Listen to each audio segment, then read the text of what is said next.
eating. Kain po to bongbong. May fresh buko din. So, yan yung reception and then yung bar. May cafe here and then ito yung isang pool. Yan, init.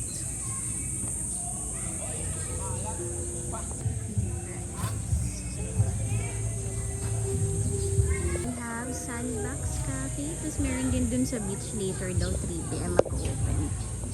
Okay, quick room tour muna tayo. So, yung room namin is deluxe room na with one queen size bed tsaka isang single bed. So, dito on the side, we have the full size mirror. It's nice. And then, meron siyang small fridge. Pero, walang water. So, may cabinet. Pero, ito pala, char. Ito pala kasi yung water. So, they have complimentary water naman, kettle, and then meron silang pakape, at saka tea. Okay. And then, ayan. So, ito yung buong room namin. Very spacious yung room. And ang cute! Look! So, meron ditong happy wedding anniversary. O, diba? So, ito lang yung regular nila na design, which is thank you. Kasi, totoong flowers to, guys. Cute, o, diba? Tapos, syempre, ito yung CR. So, yung room is may own CR. Medyo dark yung ilaw nila, no? Pero yung color niya is purple. And, ito yung shower. Pero wala siyang hot and cold. And ito yung mga toiletries na available. So, ganito lang siya. So, yung room kasi talaga is for 2 to 3 packs. Sayang lang walang slippers. May trash can. And in fairness naman may TV. Kala ko kasi wala. And, tignan natin ano bang view namin here. Okay. So, ayan yung view dyan. Tapos, ito yung isang pool. 2 or 3 yata yung pool nila dito. Di ba namin nag-check lahat? Ayan. May nagbibig-joke pa doon. May party sila, te.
Ang cute mo kasi laki mo.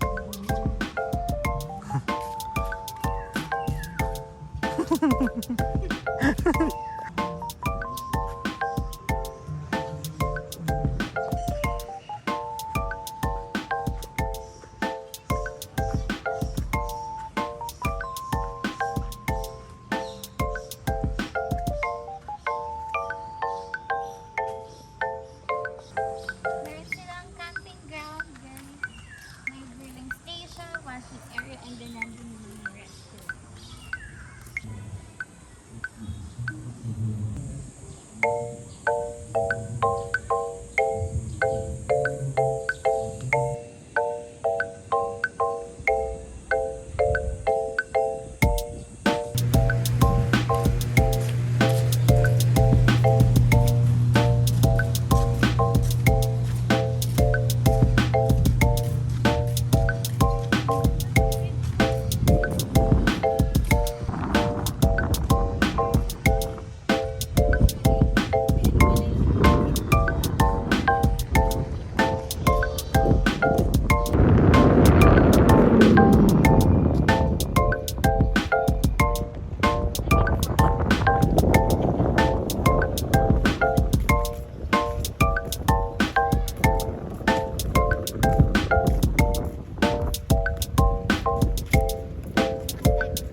Okay, sa gutom, taob ang churros at turon. Masarap siya guys, pati yung kape.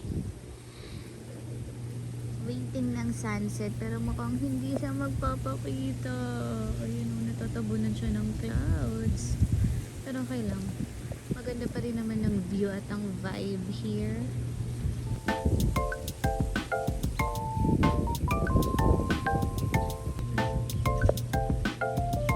Dami pala.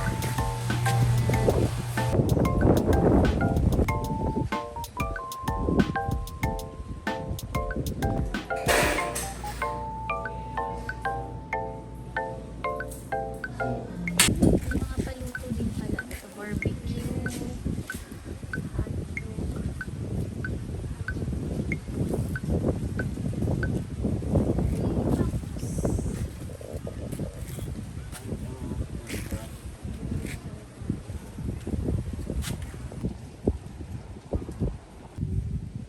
Ang lawak niya in fairness. May pickleball, basketball court, and anik-anik. May restaurant.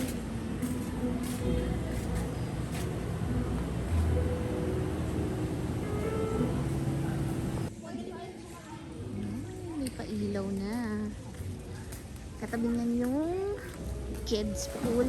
Tapos yung isa pang pool sa kabilang channel.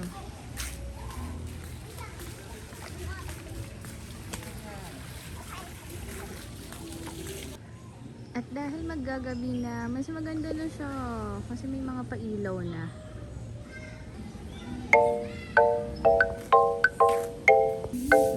It's 6:30 in the evening. Unfortunately, wala siyang sunset. Ito na yung pinaka na-offer niya. Na ibigay niya.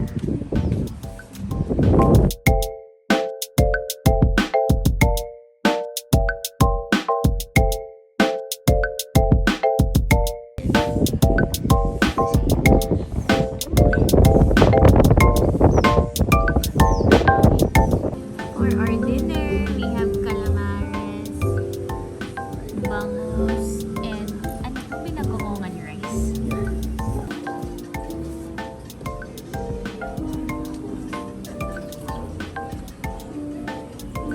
Done with our dinner. Ito yung view at night dito sa pool sa may harap ng restaurant. It's very relaxing yung sounds dun sa resto. Pero the food is just so-so.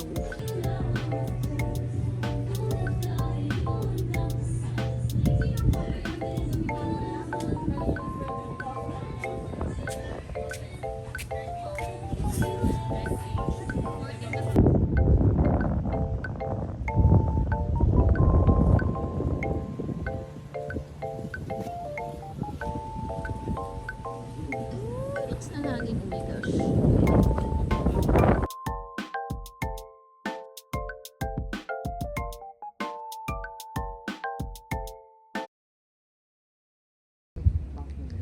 May iba pa palang tent dito. Ayun. 1.5. Medyo maharlika din siya.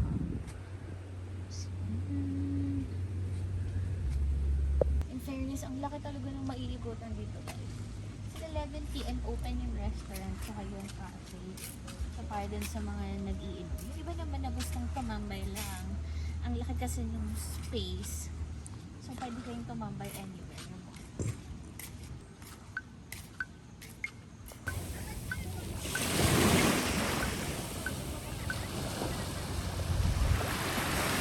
Good morning day 2. So, ayan. May dagat na. Ay, hindi. May tubig na pala. Nga lang dahil may bagyo somewhere.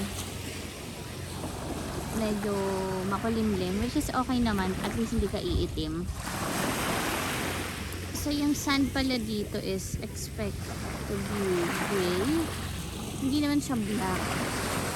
Pero dun, eto, syempre dito sa beach, expect naman na may mga dumi.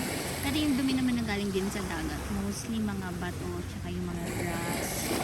Pero din sa gitna, pag sa beach na mismo, mabuhangin lang. So may mga, ano pala dito, mga water activities pala na ino-offer dito yung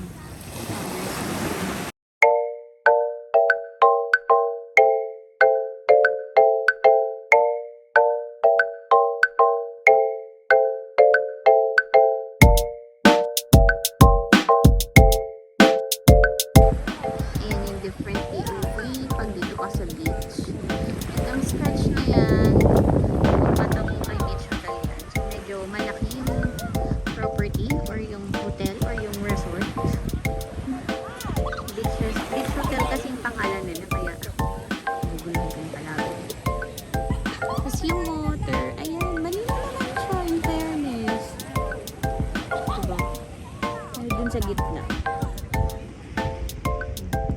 Nag-grass lang siya dun sa ibang part.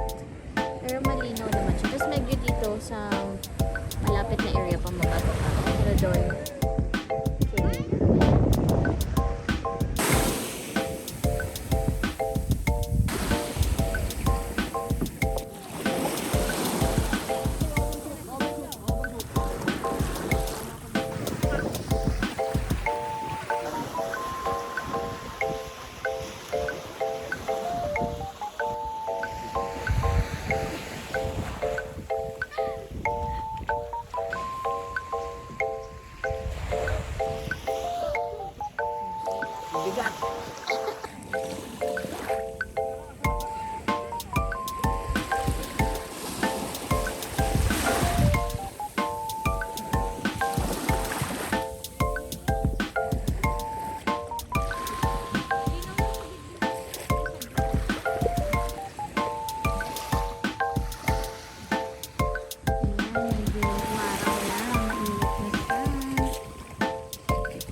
Preparing for checkout, it's exactly 12 o'clock. So, yung check-in is 3 p.m., checkout is 12 noon or 12 p.m. Although, yesterday parang 2 p.m. nakapag-check-in na kami kasi available na yung room. Overall, okay yung naging stay namin dito kay Matabungkay Beach Hotel. Okay yung facilities nila. Kanina nakapag-swimming pa kami, nakapag-dagat, nakapag-pool. Ang ganda ng pool nila dun sa malaking pool dun sa kabilang area, which is yung malapit dito sa room namin. Ang warm ng tubig. Tapos, yung food, okay yung food kanina. By the way, yung breakfast pala, kapag yung guest nila umabot ng 100 packs, buffet na siya. Pero kapag less than 100 packs, magiging plated siya. So, yun, sulit naman namin siya. And masarap yung food nila kanina. Rate natin yung overall experience, siguro I would say 4 over 5. Siguro 4.5 gan. Staff nila attentive, madali namang kausap. Kapag may mga request ka, madali naman din nilang nabibigyan. And again, good thing na lang din na Sunday, Monday kami. Kasi as of yesterday, marami pang tao. Tapos meron pang parang may nag-team building pa. And then nung Saturday, parang nasa 300 packs yung guest nila. Kasi talaga kalaki yung yung resort nila. So, they can accommodate 300 packs or maybe more. Not sure lang. Pero ang dami din kasi nilang rooms. So, yun lang.